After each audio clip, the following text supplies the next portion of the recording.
Yeah, the evils of our society.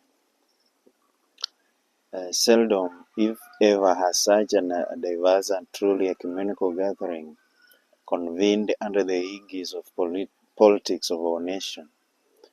I just want to commend the leadership of our National Congress on new politics for all the great work that they have done in making significant paradigm shift in the political arena of our country. We've come here from the dusty plantations of the deep west and the depressing ghettos of our cities. We have come from the great universities and the flourishing suburbs. We have come from the Appalachian poverty, from the conscience-stricken wealth. But we have come, and we have come here because we share a common concern for the moral health of our nation.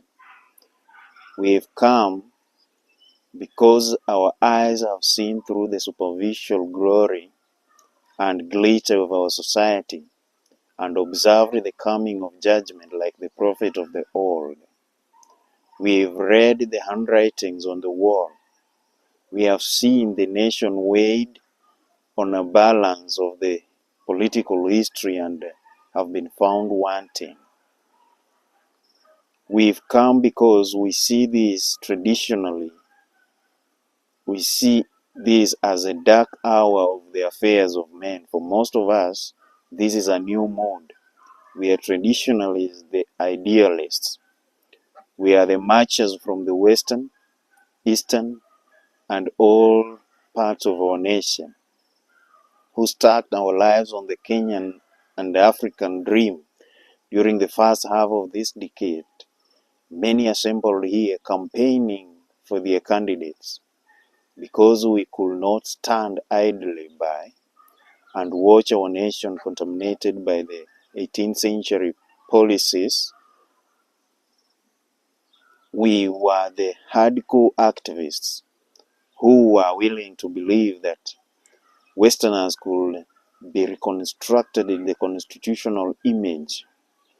We are the dreamers of the dream that dark yesterday of man's inhumanity to man will soon be transformed into bright tomorrows of justice.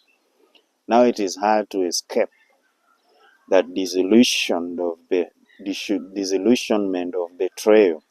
Our hopes have been blasted and our dreams have been shattered.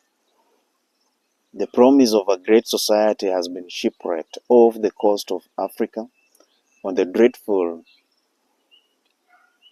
pieces of our land. The poor, the black and the white are still perishing on a lonely island of poverty in the midst of the vast ocean of material prosperity.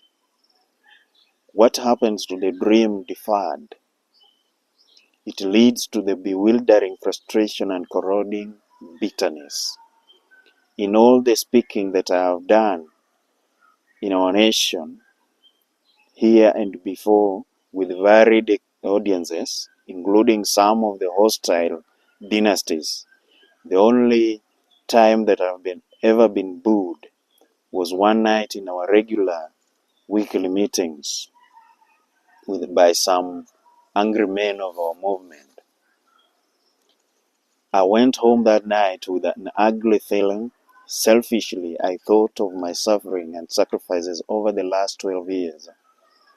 Why would they boo one so close to them? But as I lay awake thinking, I finally came to myself, and I could not for the life of me have less impatience and understanding of those young men. For 12 years, I and others like me have held a radiant promise of progress. I had preached to them about my dream. I had lectured to them about the not only distant day when they would have freedom. All here now, I had urged them to have faith in our nation and in the dynastic society. Their hope had soared. They were now booing me because they felt that we were unable to deliver on our promises. They were booing because we had urged them to have faith in the people who had too often proved to be unfaithful. They were now hostile because they were watching the dream that they had so readily accepted turn into a frustrating nightmare.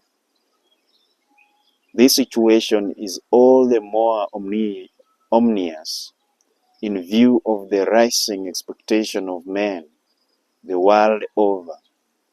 The deep rumblings that we hear today, the rumbling of discontent, is the thunder of disinherited masses rising from dungeons of oppression to the bright hills of freedom. All over the world, like a fever, freedom is spreading in the wildest liberation movement in history. The great masses of the people are determined to end exploitation of their races, tribes, regionalism, and land. And in one majestic chorus, they are singing the words of our freedom song, "Ain't Gonna Let Nobody Turn Us Around." And so, the collision course is set. The people cry for freedom, and the legislator attempts to legislate repression. Millions, yes, millions, are appropriated for mass murder.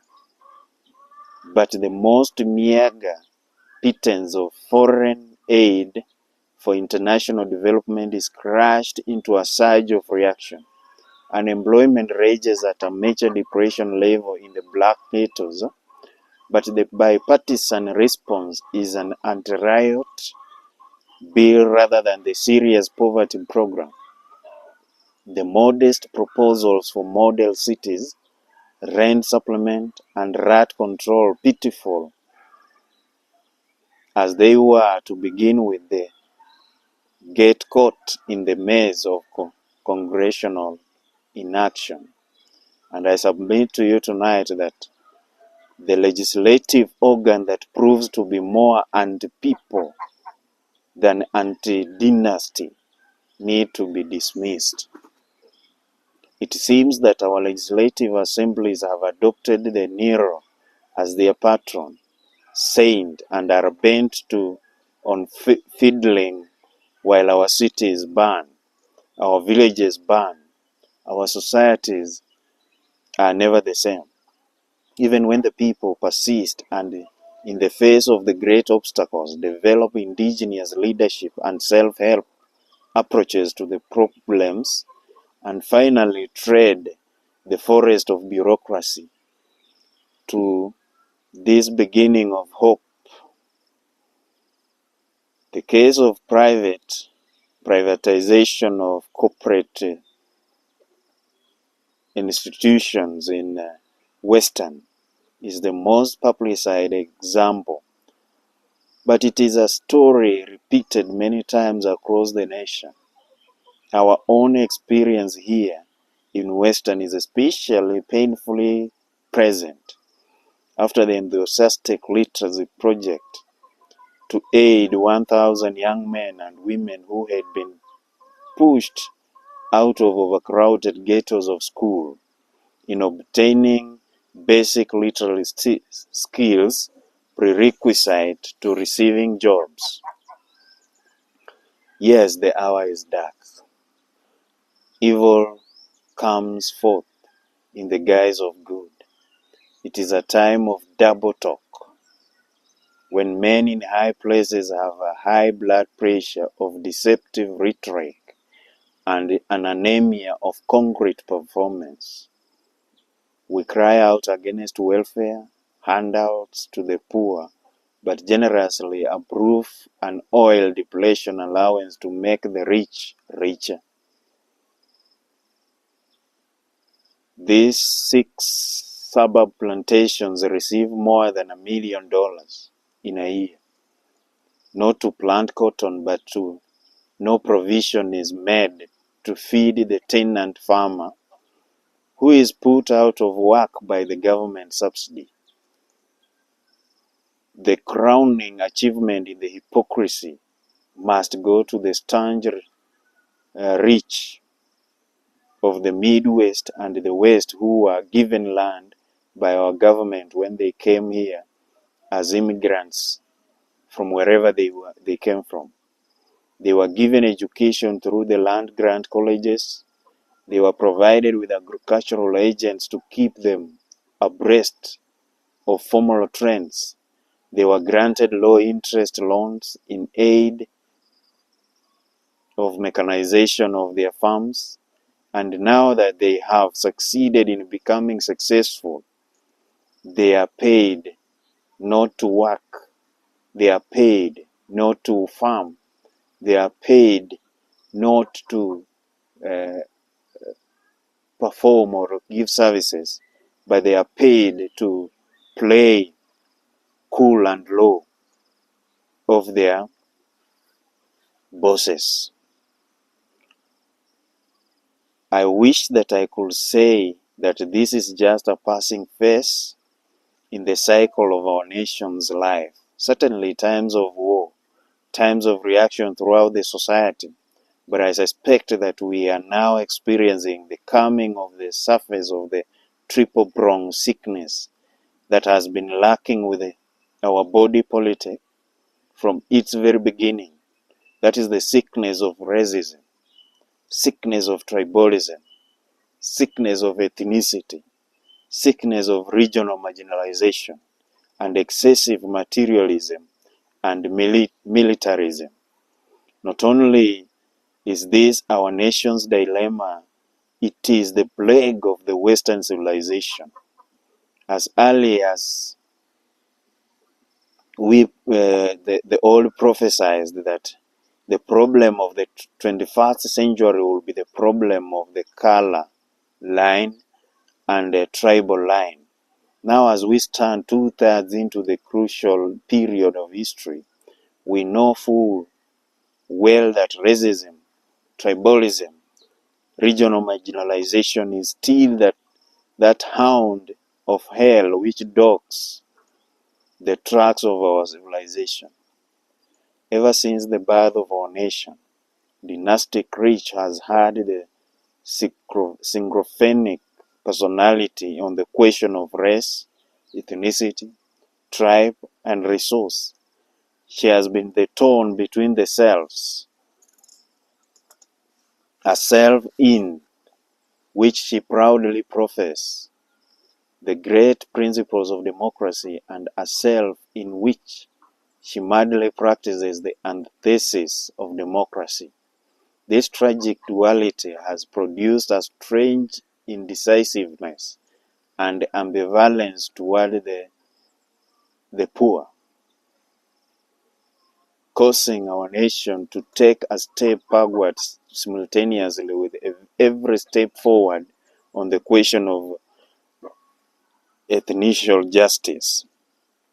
To be at once attracted to the poor and rebelled by him, to love and to hate him, there has never been a solid and unified and determined thrust to make justice a reality for the members of our nation. The step backward has a new name today. It is called the dynastic backlash. But the white dynastic backlash is nothing new. It is the surfacing of old prejudices, hostilities, and ambivalences that have always been there. It was caused neither by the cry of the Black Power nor the unfortunate recent wave of riots in our cities.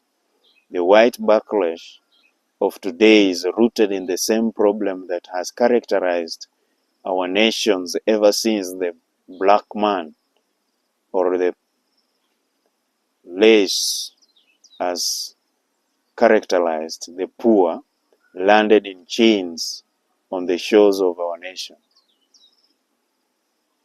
And this does not imply that all dynastic members of our societies are tribalist. Far from it.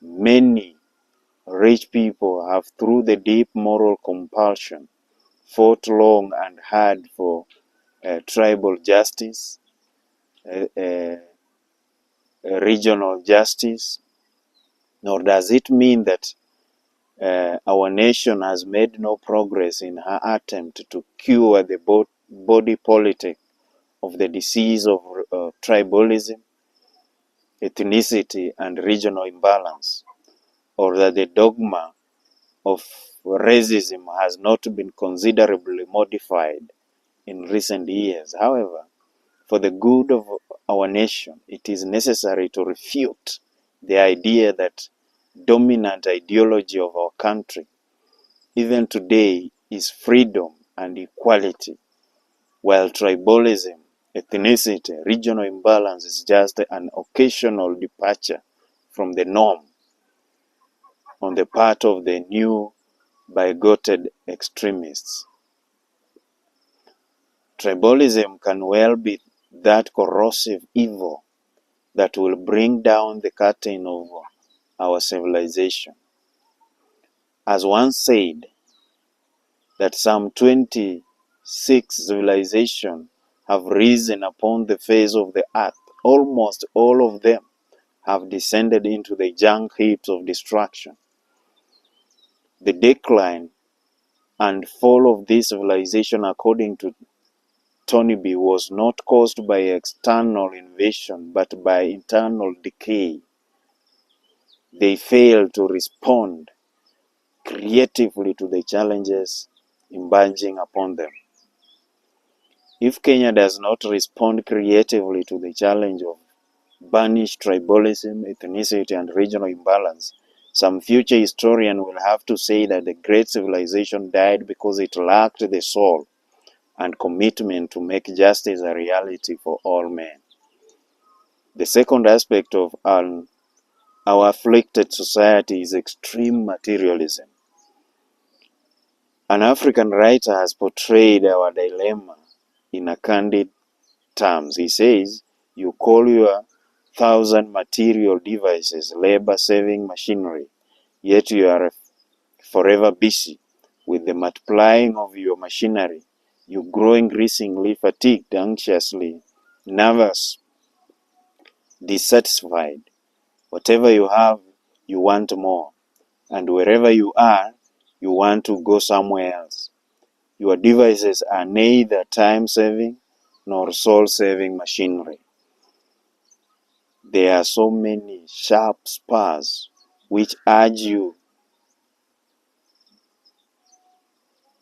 onto the invent of machinery and to do more business. This tells us something about the civilization that cannot be cast aside as a prejudiced charge by an Eastern thinker who is very jealous of the Western prosperity. We cannot escape the indictment. This does not mean that we must turn back the clock of scientific progress. No one can overlook the wonders that science has wrought for our lives. The automobile will not abdicate in favor of the horse and the buggy, of the train, in favor of the stagecoach, or the tractor in favor of the hand plow, or the scientific method in favor of the ignorance and superstitions. But our moral lag must be redeemed. When scientific power outturns moral power, we end up with guided missiles and misguided men. When we foolishly maximize the minimum and minimize the maximum, we sign the warrant of our own day of doom. It is this moral lag in our thing-oriented society that blinds us to the human reality around us and encourages us in the greed and exploitation which creates a sector of poverty in the midst of the wealth. I again say we have diluted ourselves into believing the myth that capitalism grew and prospered out of the Protestant ethic of hard work and sacrifice. The fact is that capitalism was built on the exploitation and suffering of black slaves and continues to thrive on the exploitation of the poor, both black, white, or whichever, both here in our nation and abroad.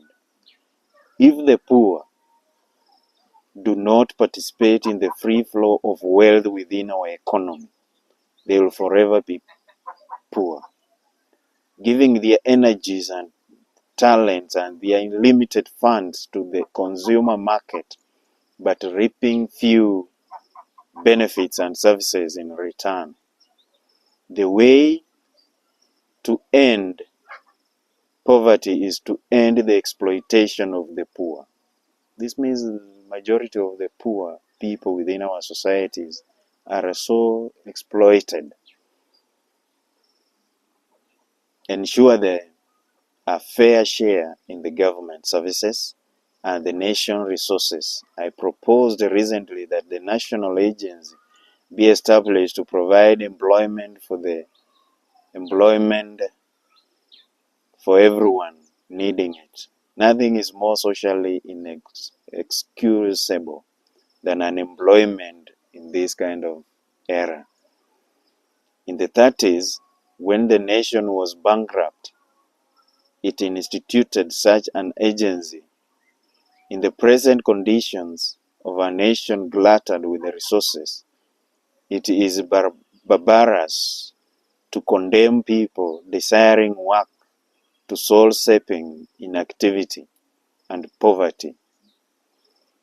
I am convinced that even this one massive act of concern will do more than all the state policies and armies of the nation to quell riots and still hatreds. The tragedy that our materialistic culture does not possess the statesmanship necessary to do it. Victor Hugo could have been thinking of the 21st century Kenya when he wrote, "There is always more misery among the lower classes than there is humanity among the high classes." The time has come for Kenya to face the inevitable choice between materialism and humanism. We must devote at least as much as our children's education and the health of our poor as we do to care our automobiles and the buildings of beautiful, impressive hotels. We must also realize that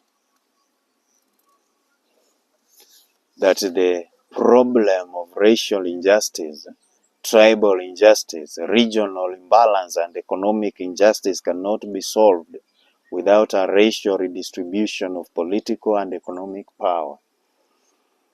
We must further recognize that the ghetto is the domestic colony. Black and poor people must develop programs that will aid in the transfer of power and wealth into the hands of the residents. Not just residents, but residents of the ghetto, so that they may, in reality, control their own destinies. This is the meaning of new politics. People will, in the larger community, must support the black man, the poor man in this kind of effort. The final phase of our national sickness is the disease of militarism.